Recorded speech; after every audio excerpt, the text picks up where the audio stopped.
Good afternoon. My name is Lynn Munford. I am with Harris County Elections, and I am going to speak to you fairly briefly about some stuff that's going on with elections and things that you should know. Since you all are trying to put some programs in place, create new systems, this will help you when you're working with different groups.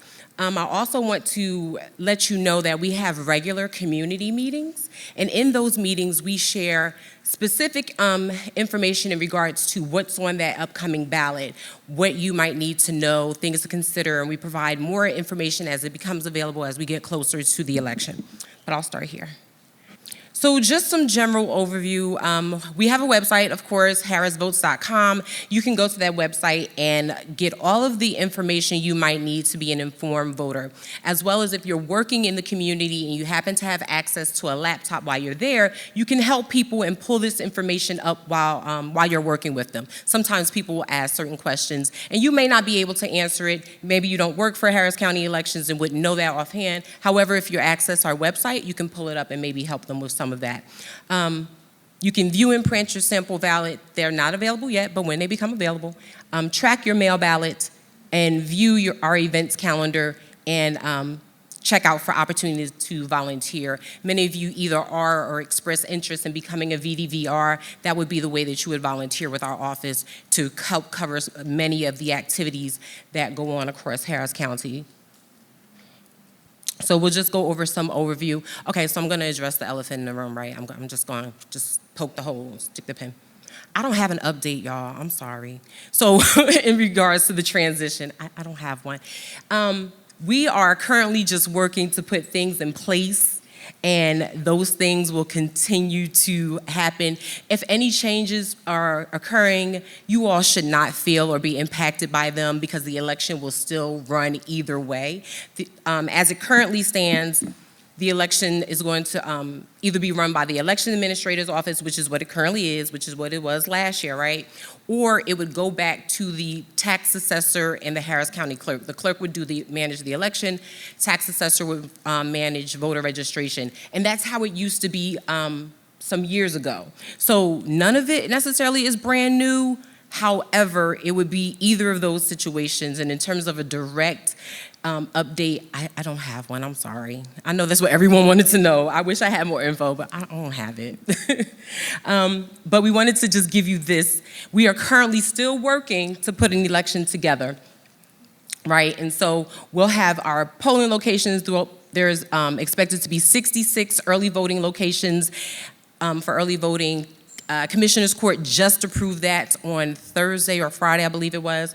700 locations for Election Day. If you notice, that number is lower than what it was the last time. We had like 782. What we've realized is that if we make it a little smaller, downsize some, that might make it a bit more manageable and we have less confusion, as well as a lot of people. We have so many polls on Election Day that sometimes we'll get a location and they may have only had maybe 10 voters all day. Well, that's not the best use of time for those people. We can actually put them in a different polling location, right, where they're getting more people. It just makes more sense to downsize it and make it more manageable. These are the days that early voting will occur. So it's October 23rd through the 28th. The hours will be 7 a.m. to 7 p.m. On that Sunday, the 29th, it'll be noon to 7 p.m. And then the 30th through the 3rd, that'll be 7 a.m. to 7 p.m. Those will be the hours that you can expect for early voting to happen this cycle. What we're currently doing right now is we're beginning to receive mail ballot applications, so you might want to remind people that that process still is the same. They can still apply for that if they qualify, and that means that you're homebound, you're 18, you'll either be out of the state or the county on Election Day and during early voting. That you are pregnant and expect to give birth within that 3 weeks of early voting and or up into Election Day. Those are the things that can make you qualify to be eligible to vote by mail. We're completing the ballot proofing process. So you know that the actual ballot, right, that you all see that you vote, it has to be built. So for it to be built, someone has to sit down and say, these people submitted applications to run for whatever office, and someone has to translate that from that application to make it into a formal ballot. And then once it goes from that process, that's in English, it then has to be translated into Spanish, Vietnamese, and Chinese. So we're still doing the ballot proofing. The deadline for people to apply for their applications closes tomorrow, so people can still be added to the ballot if someone decided at the last minute that they just feel so called to run for whatever office. We could still have to add them to that ballot. So they have up until tomorrow. And then we're planning for the logic accuracy testing. So for logic and accuracy testing, what that does, logic and accuracy testing is what we have to do internally to ensure that every combination of the ballot works when you go to vote. We never know who will vote in what way and what that looks like. So basically, we attempt to break the system, for lack of a better term. What that means is that our whole staff, everybody has to show up for work that day in person, and we sit there and we try to vote every combination of the ballot that's possible. And we look for it to see if anything could possibly malfunction. And we can't release the ballot for like the sample ballot that you all look at. We cannot release it until it fully passes the test. So it's 100% accurate, that there are no errors, nothing goes wrong, that it happens and works out perfectly the way that it's supposed to. It's usually, depending on how long the election is, how many things on the ballot, it can be up to a 2-day process or just a day. This ballot is, from what I understand now, is still just at 1 page, so it's not quite 2-day process yet. However, we will all get together once we get this. That usually happens towards the end of September. And then as soon as that's done and it's passed at 100%, then we can release the sample ballot for everyone to look at and familiarize themselves with and review their candidates. So what you can be doing as of right now and what you can work with other people to do, you want to check your voter registration status, because voter registration deadline is October 11th, right? So you have up until then to correct it or register new voters, change your address, all that good stuff that you need to make sure it can happen, but you want to check your status. So are you in suspense? What does that mean, right? Suspense is someone who may not have voted for something gave us a flag to send out a letter and check on them and say, hey, is this still your address? Are you still registered to vote? Are you still living here? And if we don't hear back from them by a certain time, then we'll know that they're not voting, that they're not interested in whatever it is, and they could possibly be removed from the polls. Now, that does not mean you're automatically removed from the polls. That does not happen that way.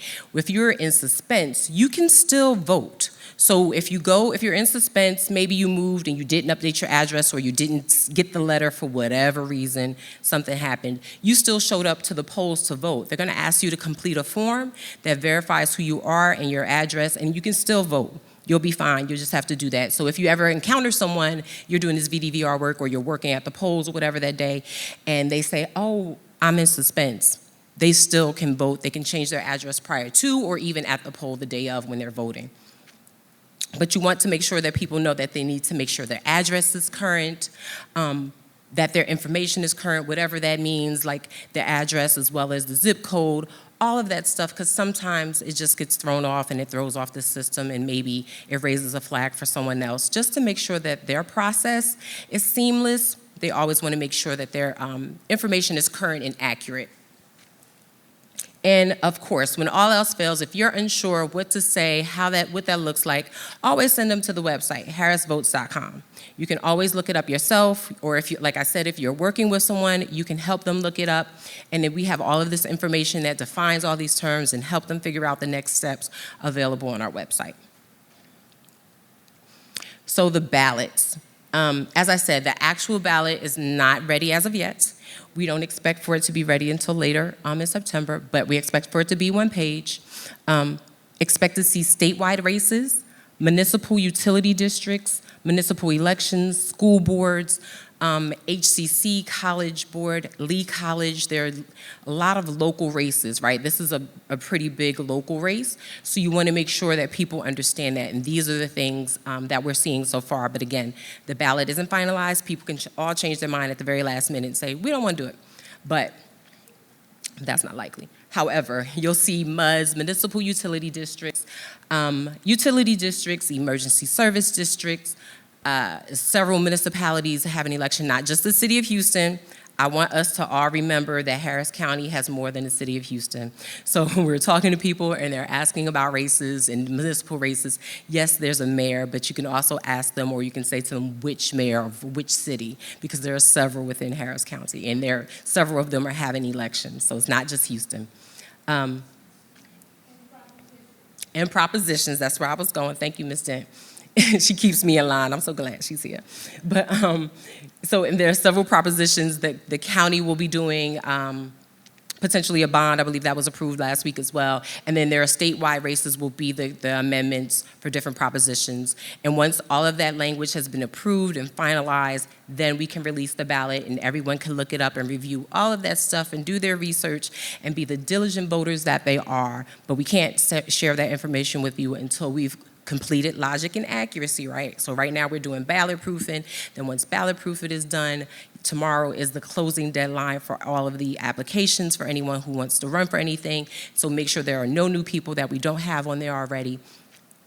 And then we get to logic and accuracy, and once that's passed and completed at 100%, we can release the sample ballot for the public to view and look at and familiarize themselves with. And we expect that to be after September 30th. I can't give you a definite date, but it has to be at least 45 days before the election. So what you can expect at the polls. So we've seen people, the machines are new, although they're not brand new, it's been a few years. We still get people who are having, some issues with it. And part of that is the paper is thermal paper, right? So thermal paper is sensitive to heat. So if you're holding it in your hand, you begin to sweat, you've now kind of compromised the integrity of the paper and it may not be able to be fed into the machine. So you want to be sure that if you're holding it, you make sure you're not using your sweaty hand, or try to hold it in some way that it's not going to be damaged. But if that's the case, you'll follow the prompts on the screen. So we have a machine. If you haven't tried it already, my colleagues, Kate and JL, are out in the foyer with a voting machine so that you can practice voting, get familiarized with the paper, see what that's like, and look at what the prompts does. It's pretty self-explanatory once you get used to it, but part of it is that people just need to gain the confidence of being comfortable with it. And once you've gained that confidence, then you're like, oh, I can do this. This is no big deal. But we want you to be familiarized with it, or be familiar with it, so that you can have that confidence and show up to the polls and vote and not have an issue. But again, if for some reason you have an issue, I hope that you don't, but if you do, just wave your hand to contact someone who works there at the vote center so that they can come over and help you and figure it out. And again, practice at any of our in-person outreach events from now until Election Day. So that's what we're doing today. We have one here. We'll be at the event next week, and I think it's the week after that. We'll be there with machines as well. So some important dates for you to remember. The 19th is National Voter Registration Day. I know because a lot of you said that you all want to start organizing and helping register to vote and all that good stuff. That's a great day for everyone to put their formal programs and stuff together so that they can kind of do it. It's not our event. This is a national thing. However, we'll likely be registering people as well and working different events. Everyone who's doing this work will definitely be out and registering people on that day just because that's Super Bowl for them, right? October 10th, that's the last, I'm sorry, I said the 11th before, it's the 10th. It's the last day to register to vote in Texas. October 23rd is the first day of early voting. The 27th is the deadline for mail ballot applications. So if you know someone who wants to vote by mail, encourage them to go ahead and go to our website or call our office and request the ballot application be sent. November 3rd is the last day of early voting, and the 7th is actually Election Day. So that if you missed the opportunity to vote early, then of course there's Election Day, but I would strongly encourage everyone vote early just because things happen. As the kids say now, life is always lifing, right? So things just happen, and if you can't get to the polls during that time, or if something should happen during early voting, then you have the backup of Election Day, or other days during early voting. But when you leave it to Election Day, you kind of leave yourself limited options should something occur. Yes? If you want to still take your mail-in ballot and deliver it in person, is it still only on Election Day? You can do that. To vote in person or to drop it off? The mail-in You're submitting that as your vote. Yes, you have to do that on election day to the location. I don't have it for sure, but we're expecting that to be at Preston. However, once it's formalized and released, I'll be able to tell you that for sure. So what he was asking about is sometimes people will have a mail ballot but want to submit that mail ballot in person and turn it in, and you can do that. You can do it on election day. You can only do it at one location though, and that will be that main polling location. It's usually Preston. I don't have the address finalized as of yet. Now, I don't want that to be confused with something else. So say you request a mail-in ballot and then you decide, oh, I had to bring Gigi to come vote, so I want to vote too. I'm just gonna vote while we're all here. Ideally, you would bring that mail-in ballot with you and surrender it that day in person. You don't have to, it's not required. However, that's the best scenario. If you aren't able to do that day, you can go and still vote, but it will be a provisional ballot because they have to make sure you don't vote twice. So you'll vote a provisional ballot then that day. Once everything is done and over, they'll make sure that they didn't receive 2 votes from that specific person, and then your provisional ballot will turn to a regular ballot and then your vote will count. So, many of you all were talking about how you want to register voters, and our work here in Harris County elections is registering voters and maintaining those records and managing elections, right? But as of the 16th, we had 2,574,856 registered voters in Harris County. That's a lot of people. Harris County has about 4 million residents in total. What I want you to make note of is that probably in our largest turnout for voting, it's maybe just over 1 million. There's a gap there. With that gap, there's opportunity for work there, which is work we don't do. So you might want to consider some of that as everyone's talking about these different things. There's opportunity there. But in terms of size and the number of voters that we have, Harris County is kind of like shadowing over these other places, right? Like our population of registered voters in Harris County is larger than the state of Kentucky and 3 times that of Maine. So take that into consideration when we're talking about moving people and moving voters and to these polling locations all over Harris County. What we're moving in terms of people and paper and resources is more than what more states do, what we're doing right here in Harris County. It's more than what a lot of states do. So we always ask that you take that into consideration. When you go into a polling center, you're working with people and you see that, keep that in mind.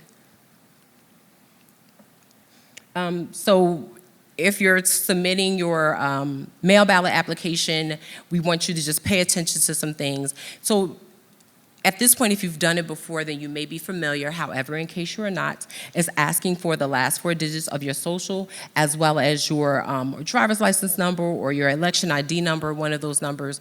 What we're suggesting and strongly encouraging and continue to encourage is that you put both sets of information. And why we're asking that is because should you not remember what your ID number you used at the time you registered to vote when you were 18 years old, right? If you don't remember what your phone number was, whatever it was you used at that time, in case you put the wrong information in, we can still use the last 4 digits of your social and verify it, and that doesn't get it kicked back. But if you only list one set of information and that information is incorrect, it's now kicked back, and now we have to use more of those days and times to contact you and say, hey, this is wrong, hey, how can we work to reconcile this, which is eating up time. Versus if you just put both, that helps cut out some of that time and avoid those issues. And again, if you have any of issues or concerns or questions, you can always call our office. We'll help you navigate that as well. So again, 66 early voting locations located throughout Harris County, with the likelihood of NRG serving as a central count location for the November elections. On election day, we expect to see about 700 polling locations across the county. And again, NRG will serve as the EV and E-Day with ballot drop location at 1001 Preston. Yes? They're not listed yet. So because we're still very early in the process, none of this is formal and none of it has been released to the public. So all of this is subject to change. It could change tomorrow because, again, the ballot deadline closes, or the application deadline to run tomorrow changes. And sometimes as we're still checking out locations, maybe they don't meet certain criteria, we have to change from one location to another. It all everything changes. What we encourage and what we suggest is that everyone checks our website before they go to the polls, and that you're checking it periodically throughout, because if there are any changes, the first place it's going to appear is on our website. So harrisvotes.com. Just if something should happen, sometimes just things happen, right? So one time a location flooded, so we had to close that location and redirect people to other locations. That was on our website. Of course, we went and notified as many people as we could, but it was on our website first. So we just suggest that people check our website first. Curbside voting. This is a resource that is available for people who may have some physical challenges and mobility issues. You can't stand the whole time, or you may be subject to becoming ill, being exposed to large groups of people. So that being the case, you can do curbside voting. So for voters who are physically unable to enter the polling locations without assistance or the likelihood of affecting the voter's health. And every polling location has curbside option. And press the buzzer and the election worker will assist you. So portable voting machines will then be brought to the car where you are. So that being said, now what you can also do is you can schedule this. If you want to call ahead and say, I plan to be here at XYZ time. Maybe they won't get to that exact time, but they know to expect you and to be prepared. Sometimes when the locations are busier than others, it's a little harder for them to check it and stay on top of it as they should. However, it's not required that you do that, let's be clear, but it is an option. So we have aids that are free of charge to use. So people may have some, again, limited mobility or hearing issues, or maybe they have cognitive issues of dysfunction. Maybe someone has suffered a stroke and they don't respond as quickly as they once did. Whatever that is, we can accommodate them, right? So we have aids for audio, visual impairments, and or limited mobility, a video remote interpreting system, as well as accessible voting machines, access device, audio text out interface. So we have some of these options actually available out here on the demo that's there as well if you needed to try them.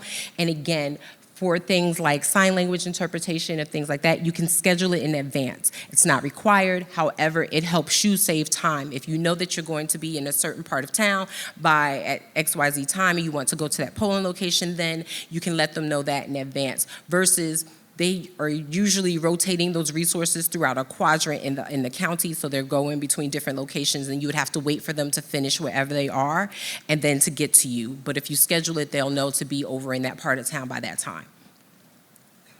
An assistant. So you can bring someone with you to help you in the voting booth. You need to notify the presiding judge and complete the oath, have the person complete the form and oath in advance, then when you're there to vote.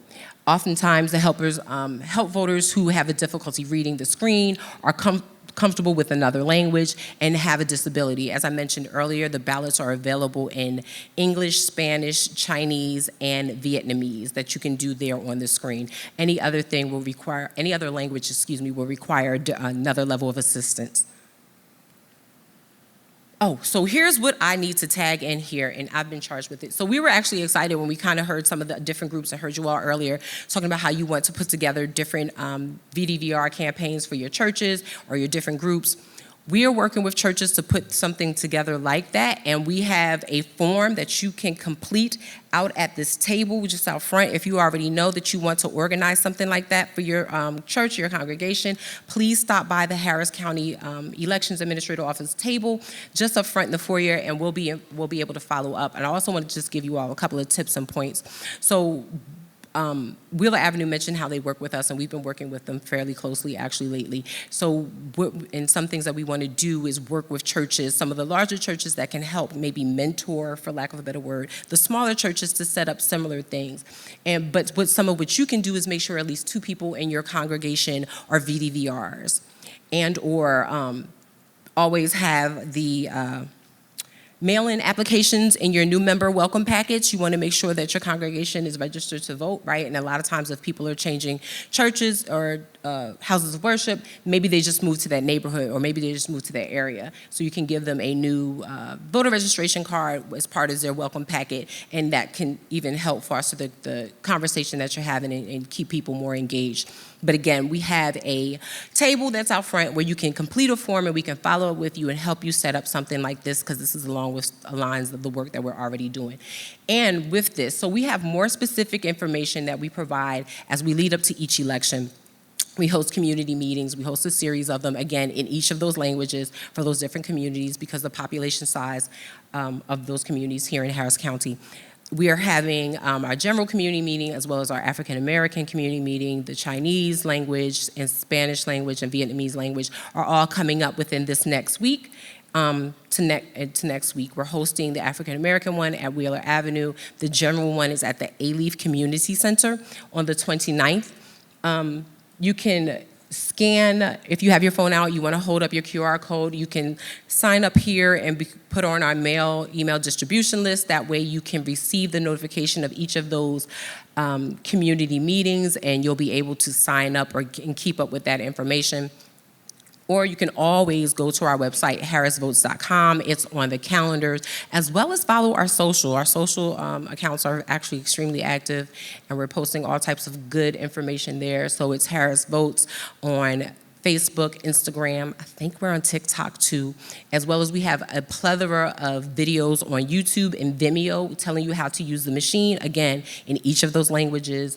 How to complete your vote by mail application, as well as the ballot, and other resources on how to do curbside voting. All of this good information we have that live on our social channels, and you can share that on your social channels as well. You don't need our permission to share it. You can just share it. I mean, don't change the language and add anything there and say, we said it, please don't do that. But you can just go ahead and share it on your socials and your channels so that your congregants and members can be informed and have access to that information directly. And that concludes my presentation. I'll leave room for my colleague from the League of Women Voters. Thank you all. You have a great day.